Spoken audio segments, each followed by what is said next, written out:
Hi, I'm Jonathan Hobbs, developer of the Hobbs Masters Needling Series and the chairman of the AACP, the biggest acupuncture group in the UK.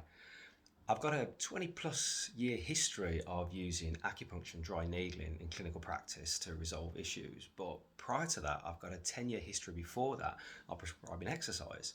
So when I talk about acupuncture, it's not just from a perspective of acupuncture itself, it's a perspective of everything else that goes into physiotherapy and any other physical form of medicine.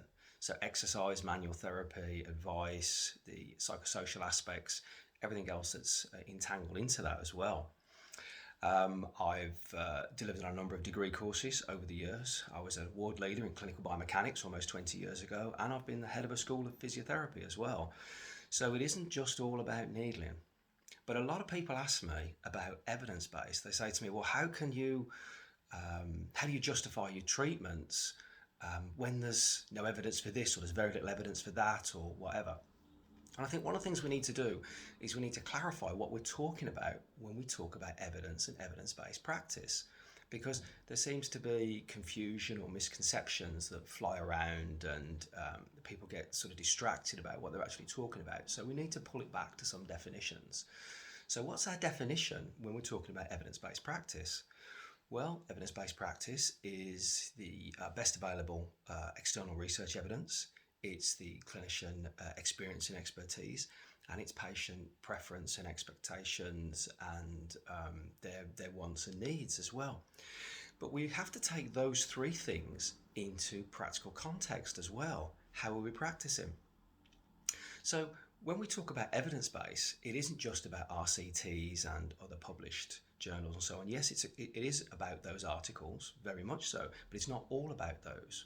We have to take into account how we take that information and direct it through the filter of being a clinician and put that into context with our patient and the environment that that's in. So, one of the things that we can consider is if we just take our evidence base from published articles, we run the risk of becoming very tyrannical based on restricted concepts. But if we just take our evidence from clinical experience, we run the risk of becoming very outdated very quickly, which is why we need that evidence base there as well.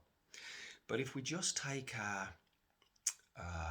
clinical reasoning from patient preference, we run the risk of becoming dictated to and losing track of those other two aspects. And of course, if we just think about context, then that becomes about the environment and external factors and what other people want. So when you're thinking about your evidence-based practice, you need to think about those components and how they fit together. So whenever you're thinking about a specific modality, consider, well, what's the pathophysiology of the problem? How does this present in this individual? What's our problem list? And what do we want to achieve? And then we can think about, well, how are we going to achieve those things? What modalities, what approaches can we use? Now, if it's a mechanical problem, then we require a mechanical resolution. So it's always useful to think about, well, how do we address that? And when I think about things like acupuncture and dry needling, I think about, well, do those bring me to that conclusion any quicker?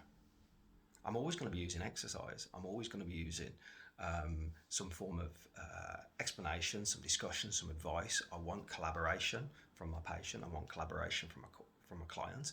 I want them on board completely with what we're doing. I want that engagement. But is acupuncture or is dry needling going to bring me any closer to that resolution? If it is, I'll consider it. If it isn't, I won't. And that's a little tip on clinical reasoning. Be chatting to you more about other things in the future. So come back again and we'll chat soon. Take care. Bye bye.